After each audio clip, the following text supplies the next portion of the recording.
नमस्कार दोस्तों, कैसे हैं आप? उम्मीद है अच्छे ही होंगे। दोस्तों, हमारे आज के चैप्टर का टाइटल है सांवले सपनों की याद, जिसके लेखक हैं जाबिर हुसैन।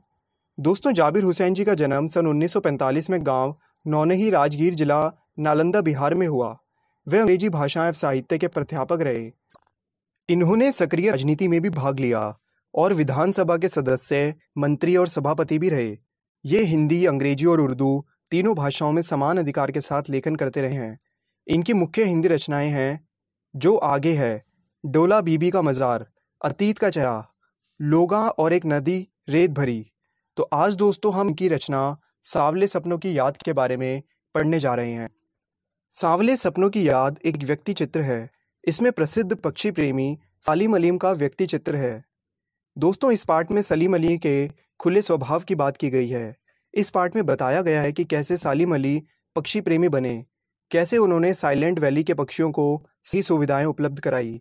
इस पाठ में दूसरे पक्षी प्रेमी D.H. लॉरेंस का भी जिक्र है तथा लेखक को विश्वास ही नहीं हो रहा कि ये पक्षी प्रेमी सच में इस शरीर को छोड़कर जा रहा है। सलीम अली की मौत से उत्पन्न हुआ दुख और अवसाद को लेखक ने सांवले सपनों की याद के रूप में व्यक्त किया है।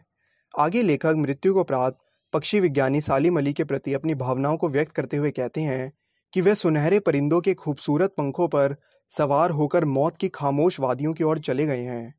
ये संभव ही नहीं है कि उसे कोई रोक ले। भीड़ भाड़ वाले जीवन और तनाव के वातावरण से सलीम अली की ये अंतिम विदाई है। ऐसा लगता है मानो वे उस वन पक्षी की तरह प्रकृति में शामिल हो रहे हैं जो जीवन के अंतिम गीत गाने के पश्चात मौत को गले लगा रहा है। लेखक कहते हैं, सलीम अली ने कभी कहा था कि लोग पक्षियों को आदमी की नज़र से देखना चाहते हैं, तो ये लोगों की भूल है। मानव हमेशा प्रकृति की सारी चीज़ें प्रकृति की नज़र से नहीं बल्कि अपनी नज़र से देखने को उत्साहित रहता है। आगे लेखक ऐतिहासिक पृष्ठभूमि का उल्लेख करते हुए भगवान कृष्ण के बारे में कहते हैं कि उसने कब वृंदावन में रासलीला रची थी और गोपियों को अपनी शरारतों का हिस्सा बनाया था, कब माखन चुराकर खाया था, वाटिका में कब घने पेड़ों की छाँव में आराम किया था, कब उसने अपनी बंसी के जादू से सबको मंत्रमुग्ध कर दिया था। मुझे पता नहीं ये सब कब हुआ था, पर आज कोई भी वृंदावन जाकर देखे तो वहाँ नदी का सांवला पानी उसे कृष्ण लीलाओं से परिचय करवा देगा। आज भी वहाँ कृष्ण की मनोहर बांसुरी का जादू फैला हुआ है। लेखक के अनुसार सलीम अली लगभग 100 वर्ष के होने ही वाले थे कि उनकी मृत्यु कैंसर जैसी जानलेवा बीमारी के कारण हो गई थी, लेकिन मौत उनकी आंखों से वह रोशनी छीनने में असफल रही जो पक्षियों की तलाश और उनके सुरक्षा के प्रति समर्पित थी। लेखक आगे अपनी बातों पर जोर देते हुए कहते हैं कि सलीम अली जैसा बर्ड वॉचर शायद ही कोई दूसरा हो। सलीम अली उन लोगों में से थे जो प्रकृति को भी अपने प्रभाव में ले आते थे। वह प्रकृति की हंसती खेलती रहस्य भरी दुनिया का अटूट हिस्सा बन गए थे। इस दुनिया को बनाने में उन्हें बहुत मेहनत करनी पड़ी और इस प्रकृति की दुनिया को गढ़ने में उन्हें सबसे ज़्यादा सहयोग मिला उनकी जीवन साथी तहमीना का। एक सहपाठी के रूप में तहमीना स्कूल के दिनों से ही सलीम अली का साथ निभाती आ रही थी। लेखक के अनुसार अपने अनेक और लंबे रोमांचकारी अनुभवों के मालिक थे सलीम अली।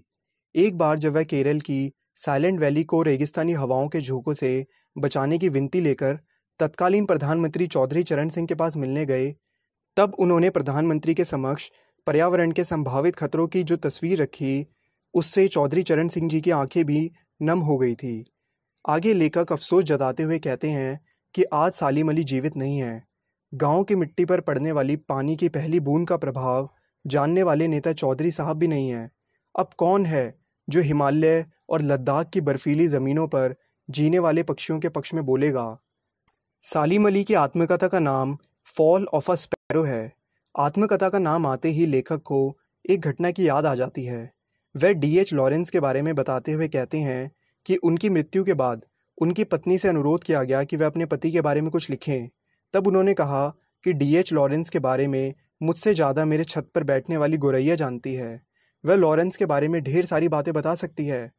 आगे लेखक कहते हैं कि मेरे लिए बहुत कठिन है कि उसके बारे में अपने अनुभवों को शब्दों में ढाल पाऊँ। लेखक को भी यकीन है कि छत पर बैठने वाली गोरैया उनसे ज़्यादा जानकारी रखती है।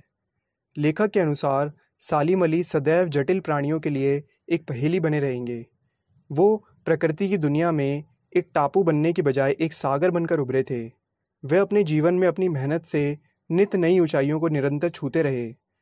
जो लोग उनके व्यक्तित्व से भली भांति परिचित हैं, उन्हें ऐसा महसूस होता है कि सालिम अली आज भी पक्षियों की तलाश में निकले हैं। वे जल्द ही अपने गले में दूरबीन लटकाए लौट आएंगे। लेखक की आंखें भी नम हो गई हैं। वो सालिम अली के प्रति अपनी मोहब्बत को समर्पित करते हुए कहते हैं कि सालिम अली, तुम लौटोगे ना। तो दोस्तों, यहाँ पर इस चैप्टर का एक्सप्लेनेशन ख़त्म होता है। उम्मीद है आपको ये इसका एक्सप्लेनेशन समझ में आ गया होगा। आपसे मिलेंगे अगली वीडियो में, तब तक के लिए देखते रहिए खेल खेल में ज्ञान। Okay, thank you.